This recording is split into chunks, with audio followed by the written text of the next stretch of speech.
যখন বিকালে কিছু খেতে ইচ্ছা করে তখন আমি যা করি। আজকে আমি পেয়েছি আমার ঘরে 2 প্যাকেট ম্যাগি ছিল, ওইটাই আমি নিয়ে এসেছি আজকে খাওয়ার জন্য। তো আমি এটাকে একদম নর্মাল করে বানাবো। দেখতে পাচ্ছি আমার হাতে 10 টাকা প্যাকেটের 2টা ম্যাগি নুডলস আছে, এগুলোর মধ্যে মশলাও আছে অনেক মজার। তো 2টা মশলা প্যাকেট বেরিয়ে এসেছে, এখানে আরেকটা এক্সট্রা মশলা আছে। তো চলো শুরু করা যাক। ম্যাগিগুলো দেখতে পাচ্ছ এখানে 3টা মশলা প্যাকেট আছে। তো এখন আমি বয়েল করা পানির মধ্যে এটা দিয়ে দিব। পানিটা গরম হয়ে গেছে, দেওয়ার টাইম হয়ে গেছে, দিয়ে দিব।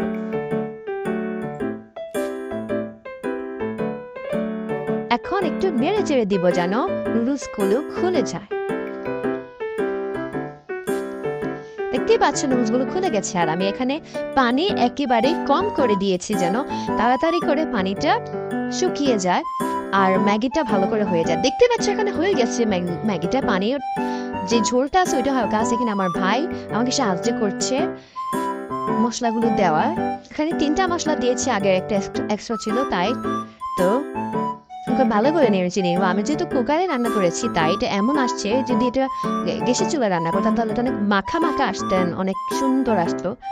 তাই আমি একদম আঁচে রান্না করেছি। তাই আপনারা চাইলে এটার সাথে সয়া সস অথবা ডিম পোস্ট কিংবা বয়েলড ডিমও অ্যাড করতে পারেন। দেখতে পাচ্ছেন এখানে একদম সাদামাটা হয়েছে, তবুও খেতে কিন্তু অনেক মজা ছিল।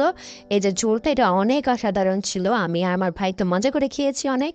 আপনারা চাইলে ট্রাই করতে পারেন বাসায়, একদম সহজ পদ্ধতিতে ম্যাগি, এটা একদম সহজ, অনেক মজা। এর সাথে ডিম অ্যাড করলে আরো মজা হতো, কিন্তু আমি এভাবে খেতে পছন্দ করি। ধন্যবাদ, অনেক মজা হয়েছে মাস, ধন্যবাদ।